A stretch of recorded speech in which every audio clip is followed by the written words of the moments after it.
Hello everyone and welcome to the channel. In today's video, I'm going to show you how to save your open tabs when you close your Google Chrome browser so that when you reopen the browser, you can continue where you left off. So it's a very simple process, and without wasting any more time, let's jump right into it.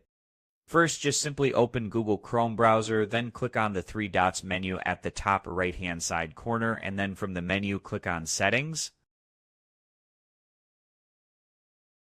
Now, once the Settings menu opens, scroll down and click on Startup. In the On Startup section, you will see three options. Select the option that says Continue where you left off. Once you do this, the setting will tell Chrome to reopen all the tabs that were open when you last closed the browser. So now let's test the setting by opening multiple tabs in Chrome and closing the browser completely. You can open as many tabs as you want, like for example YouTube, Google, and Wikipedia.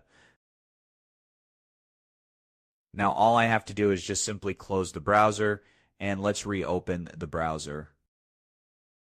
When you reopen Chrome, it should automatically load all the previous tabs. Now again, keep in mind that some websites might require you to log back in, as they might have timed out if you were on any time-restricted website. So that's it. And now you've successfully set up Chrome to reopen tabs where you left off. So I hope you found this video helpful. If you did, please give this video a thumbs up, share it with your friends, and subscribe to the channel for more helpful videos. So thank you for watching, and I'll see you in the next video.